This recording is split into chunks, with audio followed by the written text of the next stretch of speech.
It's time now for the latest in local news. In the news, the Jesup City Commissioners met Tuesday for their regular scheduled meeting at City Hall. On the agenda, a discussion about the East Jesup Sewer Project, and the Commissioners voted last night unanimously to reject the two bids that they received for the project. Bids came in at $22 and $29 million, and the council members and the mayor stated that the city simply cannot afford the project at that price. The mayor suggested that they wait 60 days, get with their local people who have suggested ways to save money on the project. Here was part of the discussion about the project and looking for ways to save money at last night's meeting. It's been done. It's kind of been put on hold, but I think it's something we got to do. There's some things we need to look at on our side before we start looking at this new sewer line. So we got to correct some issues. And we have found that out in looking at this line, so I think we need to do that. We need to try to get that done in the next few weeks as soon as possible. And yeah. Ms. Hart? Yes, I tell everybody. I want to give a kudos, or whatever the right word is, to Patrick Martin and Anthony. You guys, man, the value y'all two added with these conversations, the knowledge, y'all been an asset. I want to thank you personally because y'all really brought a lot to the table. Y'all, some of the things, the suggestions they're bringing back to us, things we didn't know that could either not just lower the price, we hope, but also to make sure we do a better job of spending the money when we do it. It's a better project.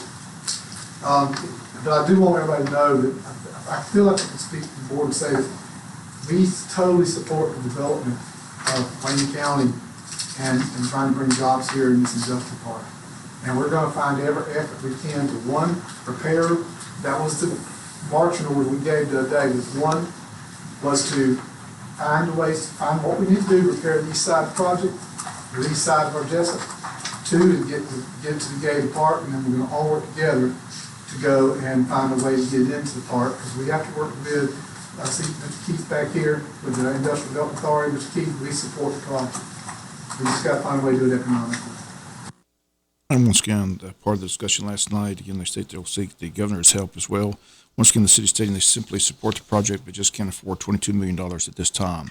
Other news from the city meeting, city happy with the progress of the pool at Cracker Williams. City manager Nick Ellis stated that the fence is up and they expect water in the pool by the end of this month. Lifeguards are being hired and they still want the pool committee to meet to discuss what the city will charge for pool entry.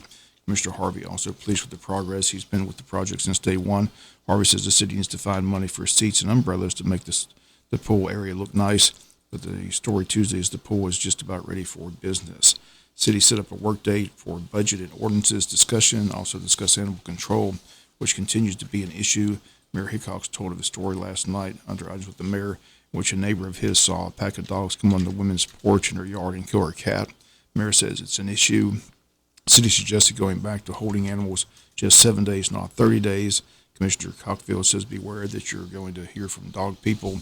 Mayor says so be it, let them come. Perry Morgan, former police chief, says this has been an ongoing issue. Again, they hope to discuss the issue at their budget work session. They state the problem is there's only one animal control officer. There's no place for the animals. They state it's simply a big issue here in the city of Jesup and Wayne County. Again, the budget work session is scheduled for Monday, May 13th at 6 p.m. at City Hall. Council approved the city manager looking to begin a summer pilot program for kids. We'll start this summer, run 2 days a week, maybe a Tuesday and Thursday. Each commissioner will suggest a kid for the program. Commissioner Schumann suggested calling mayors of Odom and Scriven to include them, but Commissioner Tim Cockfield said this is a City of Jesup program and should be just for the City of Jesup kids. City Manager Nick Ellis says they're working on updating the employee handbook. He says that should be finished by the 1st of July to coincide with the city's new budget. They also discussed food trucks once again. City Manager Nick Ellis says the current ordinance is a good one. He doesn't want to change the ordinance, but they state they're going to look at amending the fee structure. He states they're going to shop around.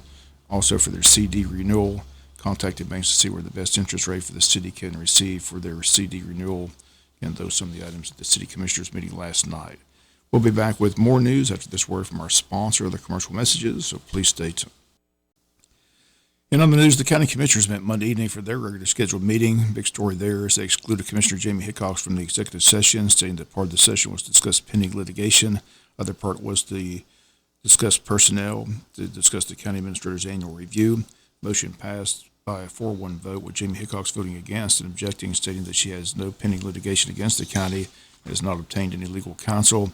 She did file a complaint with the Attorney General's office, and the commission stated the complaint alone is pending litigation and excluded her from the executive session.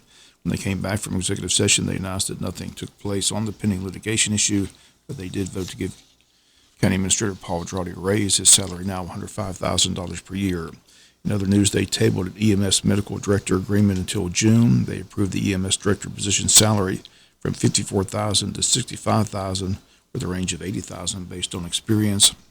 They also approved a Georgia DOT contract for airport layout plan. The total cost $243,798. Again, those are some of the items from Monday's County Commissioners meeting. Murder trial underway this week in Courtroom C. This is a case from Bacon County. Devontae O'Neill on trial for the murder of Tuck Taylor from Bacon County. This started as a missing persons report from the Bacon County Sheriff's Department. They found Taylor's body dumped in Wayne County, and Devontae O'Neill was arrested and charged with murder. Also arrested a co-defendant, Devontae Batten. In this case, also 4 years old, occurred back in 2020, and the body dumped at Lake Grace. Devontae Batten testified this week. He talked about the shooting, but claims that Devontae O'Neill was the shooter. And the case continues today in Courtroom C. Superior Court Judge Stephen Kelly on the bench. On Monday afternoon, the case of the state of Georgia versus former Jesup police officer Stephen Wright came to an end. Judge Bert Guy sent the jury back to deliberate Mondays more than once during the day, as the jury sent notes to the judge saying they were deadlocked. The deliberations lasted 7.5 hours on Monday. Jury came back still deadlocked on several charges, but reached a not guilty verdict on other charges. The not guilty verdicts were on the kidnapping charge, not guilty on the influencing a witness charge, and not guilty on an aggravated sexual battery charge. The jury stated that they were hung on the oath of office charge, hung on a count 8 sexual battery charge, and hung on the aggravated sodomy charge. State's case was handled by Assistant DA Nigel Lush, defense by Attorney Adrian Browning. Several counts were dismissed before heading to the jury on motions filed by the defense. State has the option of trying Stephen Wright again on the charges that the jury were hung on, but for now, Wright walks out of the courtroom with his freedom intact. He did testify in his own defense. He said he went through a downhill spiral when the accusations were made public by 3 young women who came forward to the GBI. Wright told the jury that he lost his wife, lost his job, was hoping not to lose his freedom, and the jury sided with his defense and Attorney Adrian Browning. The case ended late Monday afternoon. We'll be back with some final news notes after this word from our sponsor of the commercial messages, so please stay tuned. Final notes in the news: Hospice of South Georgia is hosting a 9-week session on grief support. It begins this Monday, May 13th at 6 p.m. at Hospice. This 9-week session is being led by Stanley Todd. It's free and open to the public. If you have any questions or need further information, feel free to call the Hospice of South Georgia office. That number is 912-588-0080. Once again, this begins Monday, May 13th at 6 p.m. It's free and open to the public. National Hurricane Preparedness Week is May 5th through the 11th. Hurricane season is right around the corner, so Wayne County is encouraging all residents to start planning and preparing. Wayne County Emergency Management Agency, along with the Georgia Emergency Management and Homeland Security Agency, again, are promoting National Hurricane Preparedness Week, again, May 5th through 11th. Wayne County Emergency Agency Director Donnie Ray says Georgia has seen its fair share of hurricanes that produce damaging wind, heavy rains, and flooding throughout the state. That's why we're encouraging all Wayne County residents to take part in National Hurricane Preparedness Week so they can plan, prepare, and know what to do in the event of a storm. Each day, the Hurricane Preparedness Week will provide information and activities that will prepare Wayne County residents ahead of the inclement weather. The agenda for the week, again, today on Wednesday, May 8th, get moving when a storm threatens. They ask that you know what to do when a storm threatens. Prepare for hurricane season by taking the time now to understand the actions needed when the time is of the essence. Once again, all this week, National Hurricane Preparedness Week. That's going to do it for the latest in local news. Sports comes your way in a few minutes. Bob Morgan, have a great day.